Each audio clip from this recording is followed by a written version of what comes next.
નમસ્કાર, સત્યમેવ જયતે લાઈવ ન્યૂઝમાં આપનું સ્વાગત છે। વડોદરા શહેરમાં લાંચ રૂશ્વત વિરોધી બ્યુરોએ વધુ એક સફળ ટ્રેપ કાર્યવાહી હાથ ધરી છે। માંજલપુર પોલીસ મથકના વહીવટદાર જય કિશનને ₹10,000ની લાંચ લેતા રંગે હાથ ઝડપી લેવામાં આવ્યા છે।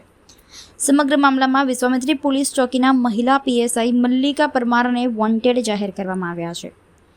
લાંચ રૂશ્વત વિરોધી બ્યુરોની ટીમે વડોદરા શહેરમાં ટ્રેપ ગોઠવી માંજલપુર પોલીસ મથકના વહીવટદાર જય કિશનને લાંચ લેતા રંગે હાથ ઝડપી પાડ્યા હતા। ફરિયાદી સામે નોંધાયેલા ગુનાની તપાસ દરમિયાન હેરાનગતિ ન થાય તેમજ જામીનની કાર્યવાહી ઝડપથી પૂર્ણ કરવામાં આવે તે માટે ₹25,000ની લાંચની માંગણી કરવામાં આવી હતી। ત્યારબાદમાં સોદો ₹10,000 પર નક્કી થયો હતો। ટ્રેપ દરમિયાન ફરિયાદી પાસેથી ₹10,000ની રોકડ રકમ કારના ડેશબોર્ડ પર મુકાવવામાં આવી હતી। ત્યારબાદ લાંચની રકમ સ્વીકારતા જ એસીબીની ટીમે જય કિશનની અટકાયત કરી હતી। તપાસ દરમિયાન સામે આવ્યું છે કે વિશ્વામિત્રી પોલીસ ચોકીની મહિલા પીએસઆઈ મલ્લિકા ખીમજીભાઈ પરમાર વતી આ લાંચ લેવામાં આવી રહી હતી, જેના પગલે એસીબી દ્વારા મહિલા પીએસઆઈને વોન્ટેડ જાહેર કરવામાં આવ્યા છે। એસીબીની ટીમે આરોપી જય કિશનની અટકાયત કરી તેની કાર કબજે લઈ વધુ તપાસ શરૂ કરી છે।